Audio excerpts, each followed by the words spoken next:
नमो नमः। ज्ञान वैविध्य चैनल में आप सबका हार्दिक स्वागत। हमारा चैप्टर प्रकाश वाला चल रहा है। इस प्रकाश वाले में आज हम लेंगे नेत्र की संरचना। अभी तक हमने गोलीय दर्पण से, लेंस से है, गोलीय लेंस है, इनसे प्रतिबिंब का निर्माण देखा था, लेंस सूत्र को देखा था। पिछले अपनी क्लास हुई थी उसमें आवर्धनता वाला रह गया था, वो हम नेक्स्ट चैप्टर में नेक्स्ट पीरियड में हम कर लेंगे। ठीक है, आज हम नेत्र से संबंधित लेते हैं कि नेत्र के अंदर प्रतिबिंब वास्तविक घटना क्या है, प्रतिबिंब का निर्माण होना। अब ये प्रतिबिंब का निर्माण कैसे होता है, नेत्र की संरचना क्या होती है, जिस आधार पर हम देख सकते हैं कि नेत्र जो है वो किसी वस्तु का प्रतिबिंब कहाँ पर बनाता है, कैसे बनाता है, किस प्रकार से क्रियाएं होती है। एक यहाँ पर नेत्र का चित्र बना हुआ है। इस नेत्र की संरचना को आप देखिए, जैसे अपने आंख होती है, इस आंख वाली संरचना को यदि हम देखें तो इसका जो व्यास होता है वो 2.5 सेमी व्यास का ये एक गोलाकार भाग होता है।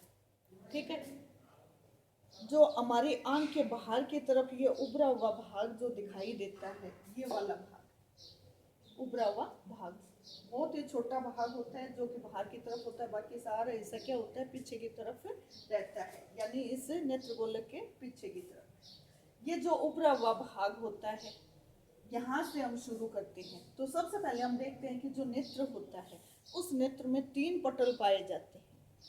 ठीक है, 3 पटल कौन कौन से हैं? सबसे बाहर की तरफ होता है ये श्वेत पटल।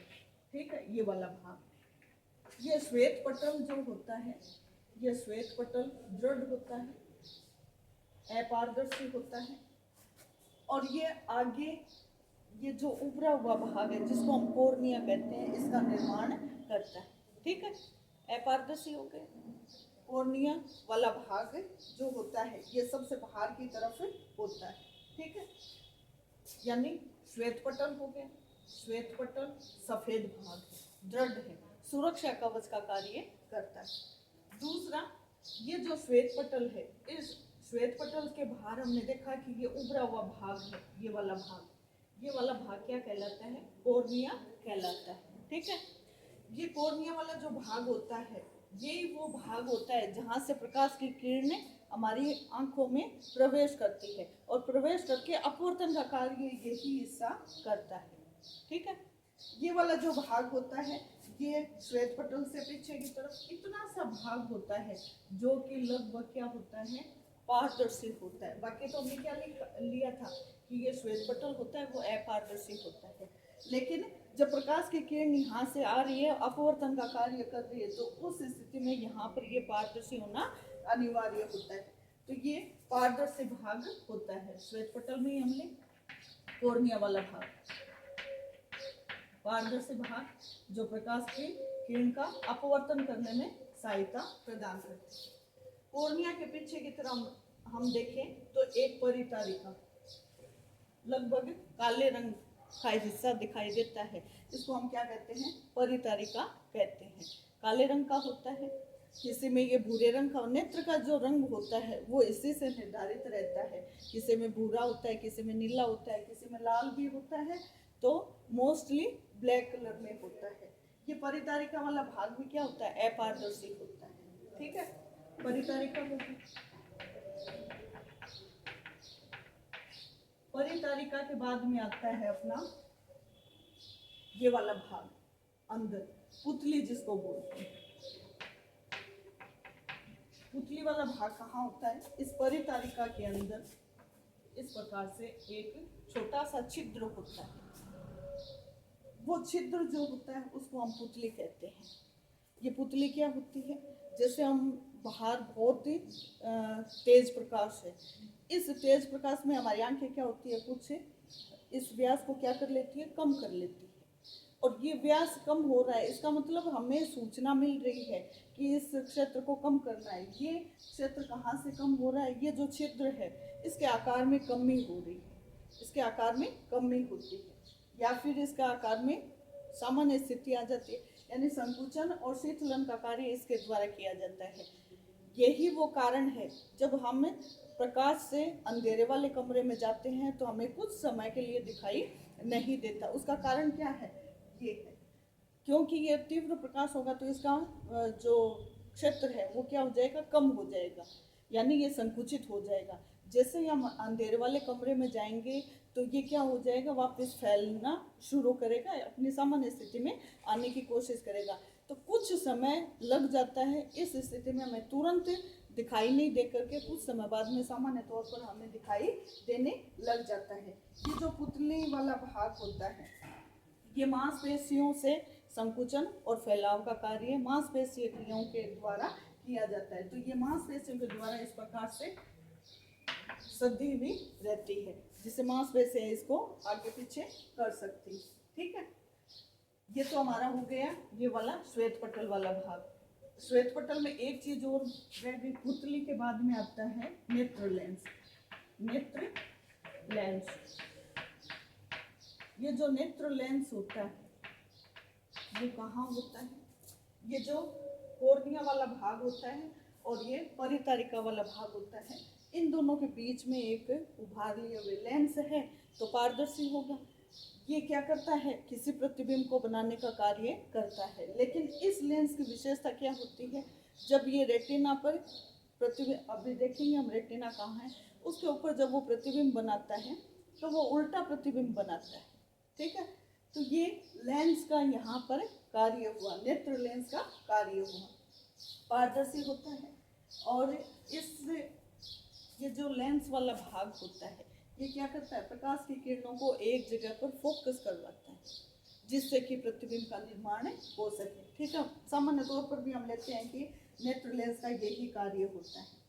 मांसपेशियों के दबाव में फिर आता है जलीय द्रव। ये जो भाग होता है कौन सा? ये पुतली वाला भाग है, सॉरी परितारिका वाला भाग है और कोर्निया वाला भाग है। इन दोनों के बीच में एक लिक्विड पदार्थ होता है, दिखाई भी देता है, जिससे हम ये कहते हैं इसमें पानी जैसा पदार्थ है, बाहर आता रहता है, जलीय पदार्थ होता है, जलीय द्रव होता है। ये जलीय द्रव क्या करता है? आसपास की जो कोशिकाएं हैं उनको पोषण प्रदान करने का कार्य करता है। इस आंख वाले नेत्र वाले भाग को नमी प्रदान करने का कार्य करता है। ये पतला पदार्थ होता है और ये भाग उचित दबाव बना करके रखता है, जिससे कि ये नेत्र की जो शेप आकार है वो बनी रहे। ठीक है, उसके बाद में आता है ये हमारा रक्त पटल, रक्त पटल भी बोलते हैं। ये क्या होता है? इस श्वेत पटल के बाद में ये दूसरे वाला भाग होता है, सेकेंड पोर्शन होता है, जिसको हम रक्त पटल कहते हैं।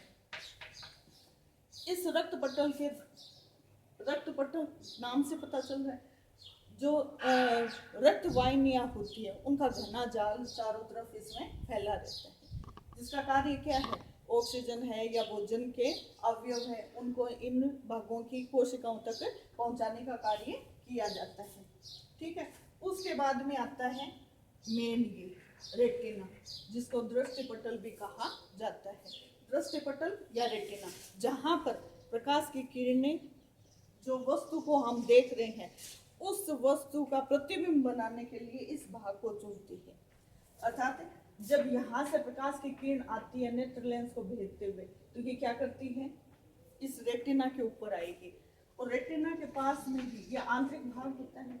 रेटिना के पास में क्या होता है? ये पीछे वाला दृक बिंदु से जस्ट पीछे होता है प्रकाश नाड़ी वाला भाग कहते हैं। यहाँ से तंत्रिकाओं का जाल निकलता है। वो तंत्रिकाएं क्या करती है? मस्तिष्क तक जाती है और मस्तिष्क को जो प्रतिबिंब का आकार है या प्रतिबिंब का रंग है या उसका प्रकृति है उससे संबंधित सूचनाओं को पहुंचाती है।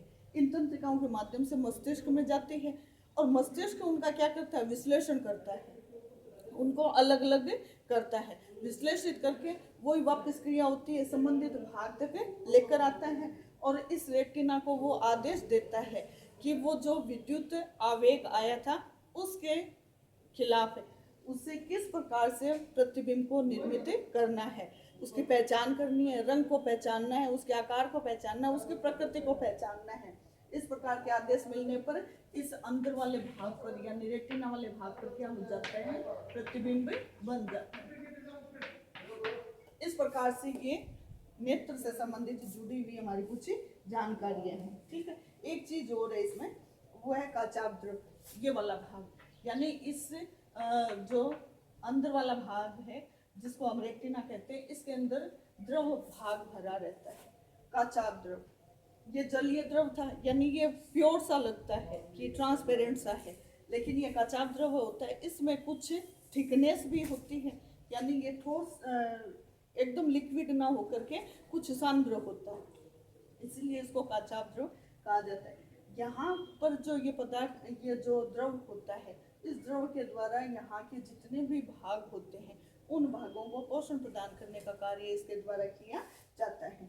ठीक है, ये तो हमारी भी काचाभ ये नेत्र से संबंधित जानकारियाँ। ठीक है, अब हम देखते हैं कि ये जो नेत्र होता है, इस नेत्र के अंदर जो समंजन क्षमता होती है, यानी नेत्र से देखने का जो कार्य होता है, नेत्र से या समंजन क्षमता देखते हैं। समंजन क्षमता क्या होती है?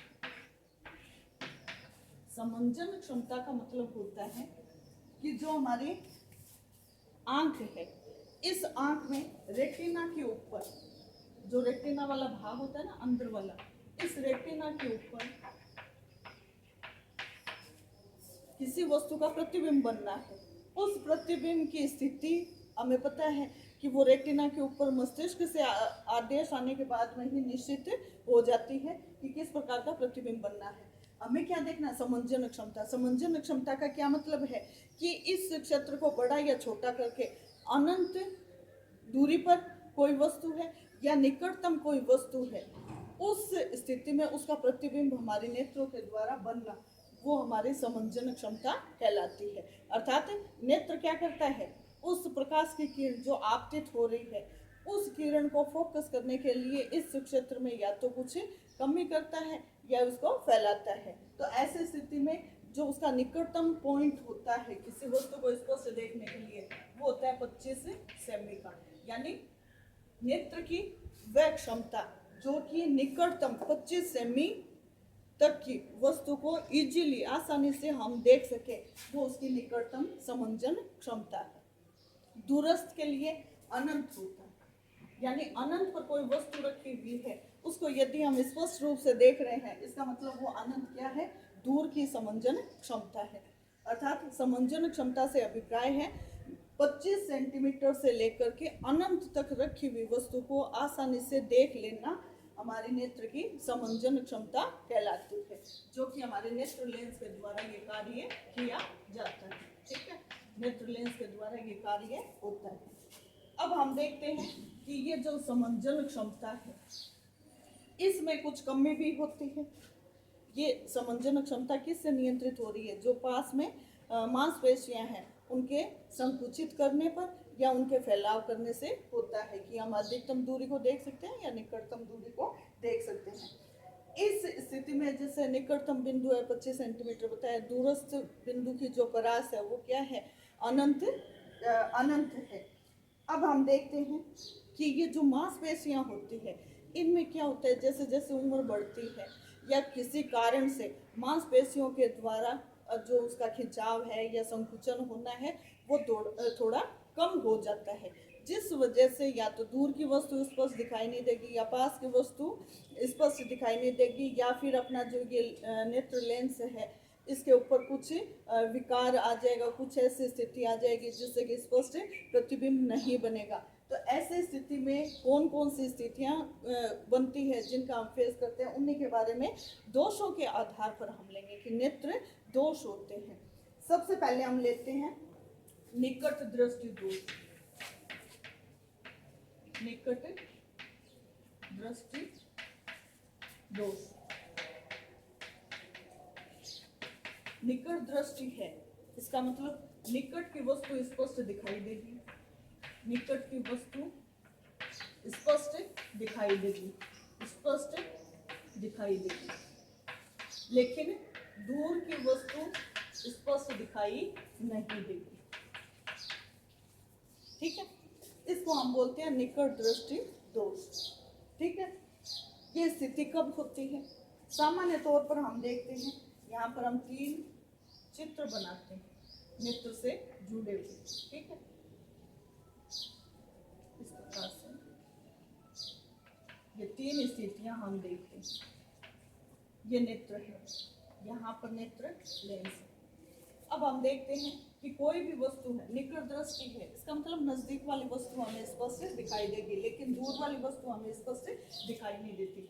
इसके लिए देखिए एक डायग्राम बनाते हैं कि ये अनंत पर कोई वस्तु रखी हुई है। इस वस्तु से ये दो किरणें मुख्य अक्ष के सापेक्ष समानांतर आपतित हो रही है। ये क्या करेंगे, इस नेत्र के पीछे की तरफ जाएगी और रेटिना के ऊपर क्या हो जाएगी, फोकस हो जाएगी।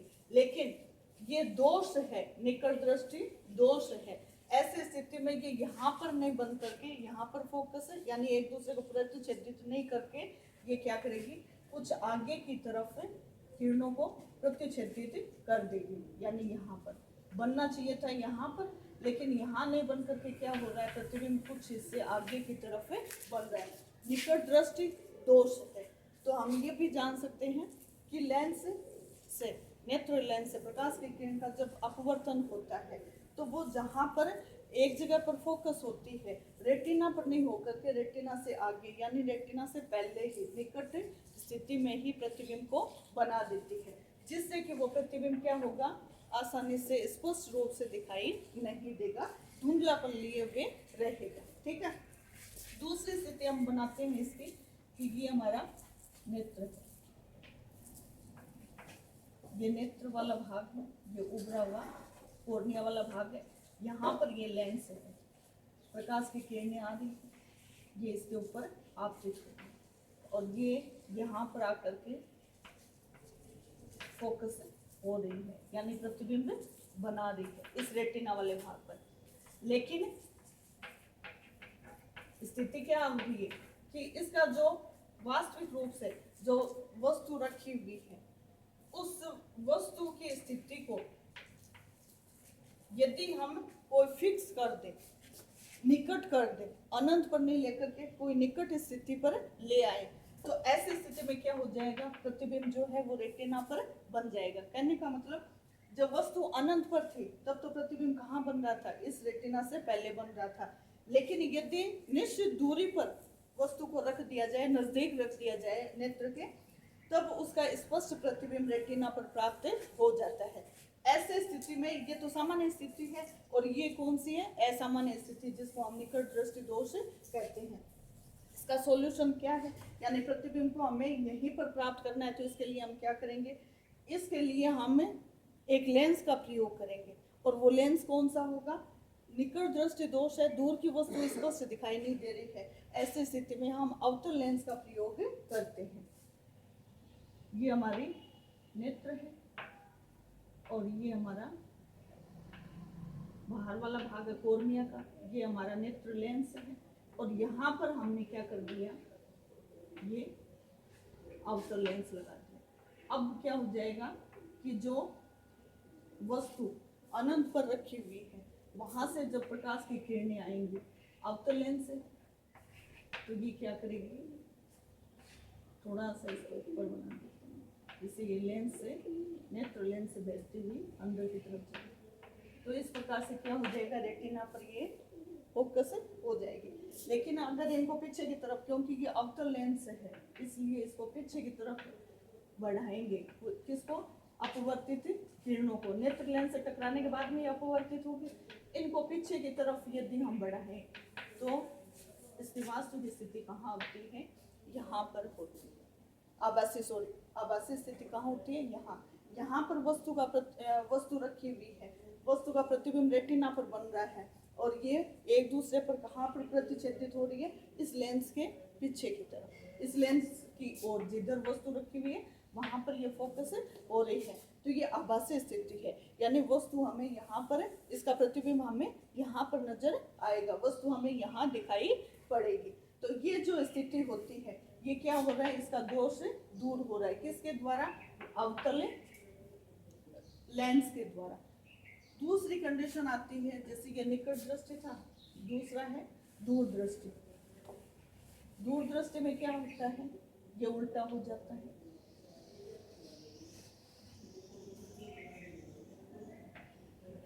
दूर दृष्टि दोष। निकट की वस्तु स्पष्ट दिखाई नहीं देती, ठीक है, और दूर की वस्तु स्पष्ट दिखाई देती है।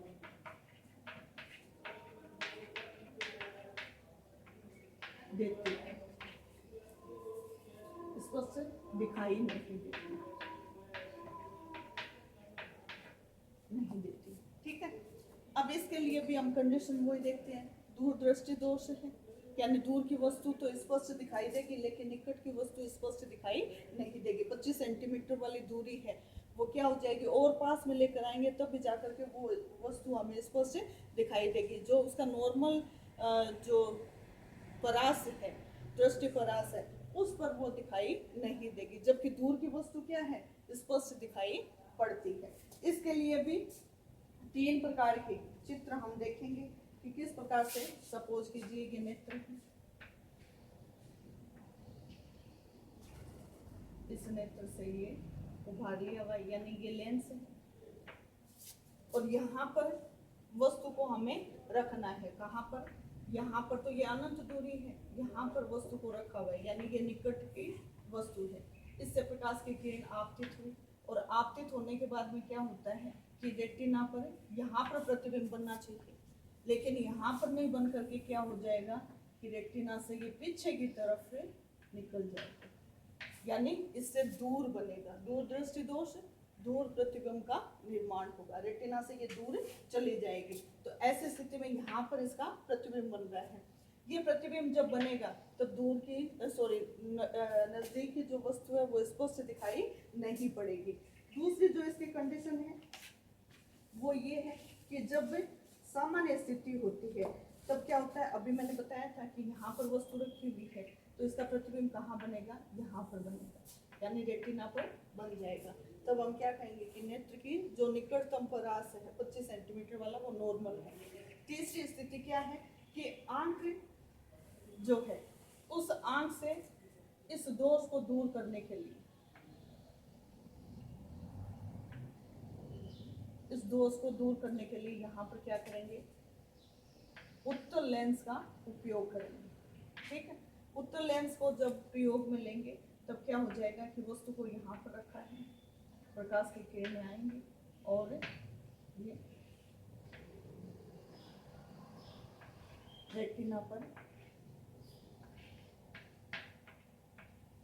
यहाँ पर प्रतिच्छेदित करके वस्तु का प्रतिबिंब बना देगी। तो ऐसे स्थिति में ये जो वस्तु से प्रकाश की किरणें आपतित हो रही है, यहाँ पर अपवर्तन हो रहे हैं, फिर ये अंदर की तरफ जाकर के यानी इस रेटिना वाले भाग पर क्या कर देगी, प्रतिबिंब का निर्माण कर देगी। पहले तो कहाँ हो रहा था, ये प्रतिबिंब यहाँ बन रहा था, और अब क्या हो गया है, ये उत्तल लेंस इसका उपचार है, ये उत्तल लेंस लगा दिया तो प्रतिबिंब का निर्माण कहाँ हो जाएगा, इस रेटिना के ऊपर हो जाएगा। तो इस प्रकार से इस दोष को हम दूर कर सकते हैं, इसको दूर दृष्टि दोष कहा जाता है। ये दूसरे वाला था। अब हम लेते हैं ऐसा रोग जिसमें ये दोनों ही स्थितियां होती है, ना निकट का दिखता है ना दूर का, जिसको जरा दूरदर्शिता कहा जाता है, जरा दूरदर्शिता, ठीक है। दूर की भी दिखाई नहीं देगी और नजदीक की भी, नजदीक की 25 सेंटीमीटर वाली है और दूर की अनंत है, दोनों ही स्थितियों में वस्तु को हम स्पष्ट नहीं देख पाते। ऐसे स्थिति में जो हमारे नेत्र में दोष होता है उसको हम क्या कहते हैं, जरा दूरदर्शिता कहा जाता है। मोस्टली तो क्या होता है, ये जो वृद्ध व्यक्ति होते हैं उनके अंदर ये स्थितियां पाई जाती है। क्यों? क्योंकि मांसपेशियां, उनके नेत्र से जुड़ी हुई जो मांसपेशियां हैं, जो उससे अंदर जो पुतली वाला भाग था वहां से जुड़ी हुई, उसके क्षेत्र को कम और अधिक करने में वो सक्षम नहीं होते। ऐसी स्थिति में ये दोष उत्पन्न होता है। तो इसके लिए जो नेत्र का जो उपचार है वो कैसे किया जाएगा, लेंस दोनों ही उपयोग में लाने हैं। एक चश्मा होगा, उसके फ्रेम में नीचे वाला हिस्सा होगा उसमें उत्तल लेंस होगा और ऊपर वाले में क्या हो जाएगा, अवतल लेंस को काम में लिया जाएगा। तो ऐसी स्थिति में इस रोग से मुक्ति मिल जाती है। दूसरी है दृष्टि वेश में, चौथी दृष्टि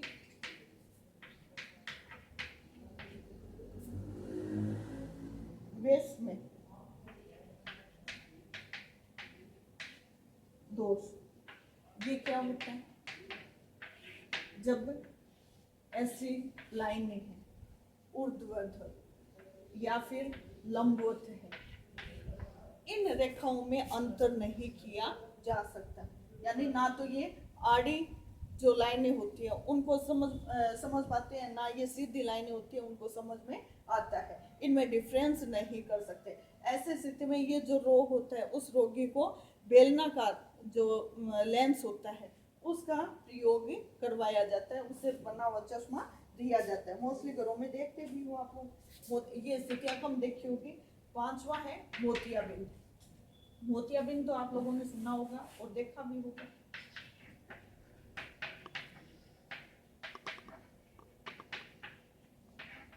ये जो होता है, ये जो नेत्र लेंस में द्रव भरा रहता है, लेंस होता है, उस लेंस के जो कार्य प्रणाली है वो बाधित हो जाती है। जैसे मोस्टली अपने नॉर्मली लैंग्वेज में कहते हैं जाले से आ गए, तो ऐसी स्थिति में क्या होगा, वो लेंस काम नहीं करेगा।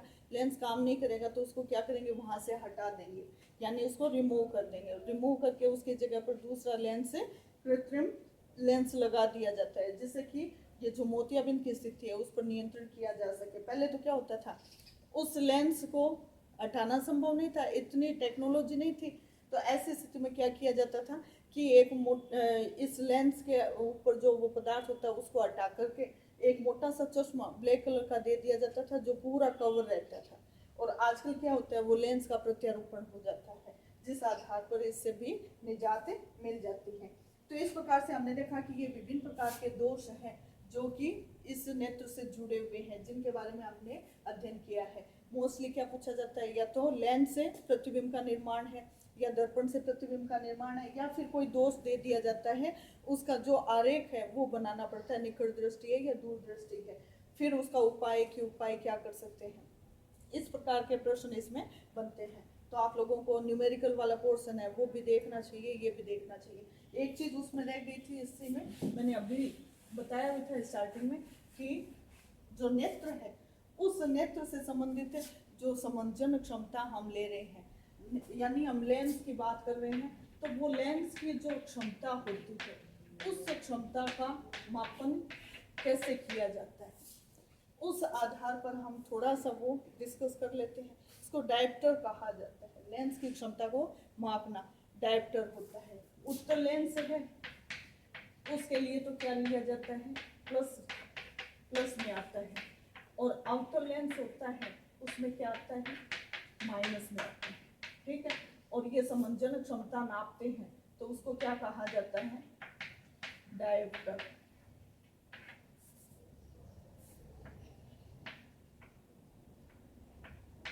डायप्टर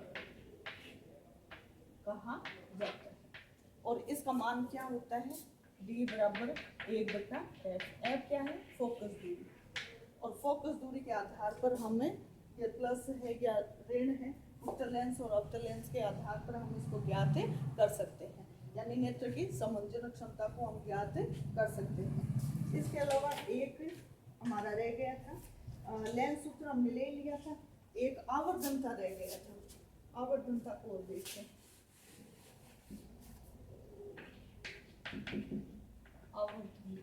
इनसे संबंधित प्रश्नों को भी हम देखेंगे। न्यूमेरिकल पोर्शन जो है उसको, आवर्धनता का मतलब क्या होता है, एम, और एम का मतलब क्या होता है कि जो प्रतिबिंब होता है वो और बिंब, उन दोनों की ऊंचाइयों का अनुपात बराबर किसके होता है, V/U, यानी ये आवर्धन क्षमता होती है। सपोज कीजिए कोई प्रश्न है उसके अंदर ये दे दिया, ये दे दिया, ये दे दिया, ये पूछा जा रहा है या ये पूछा जा रहा है, तो पहले हम इसको कैलकुलेट करेंगे, इसको कैलकुलेट करके फिर इनको इधर ट्रांसफर कर लेंगे और एम को हम ज्ञात कर सकते हैं। तो कोई भी स्थितियां हो जिनमें हमें कोई वैल्यू दी हुई है और जिसके बारे में पूछ रहे हैं वो सूत्र में हम पुट करके और ये प्रश्न को सोल्व कर सकते हैं। तो इसके बारे में हम कल और थोड़ा सा डिस्कस करेंगे। अभी जो डायप्टर वाला बताया था, डायप्टर यानी ये क्या होती है, पावर होती है। पावर किसकी होती है, लेंस की क्षमता।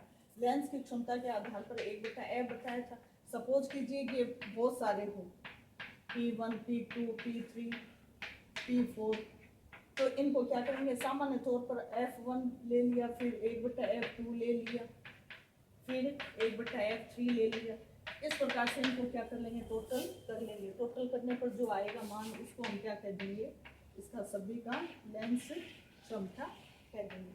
जितने दिए हुए होंगे उन सबको हम प्लस कर देंगे। ठीक है, इस प्रकार से हम इसका कैलकुलेशन कर सकते हैं। धन्यवाद।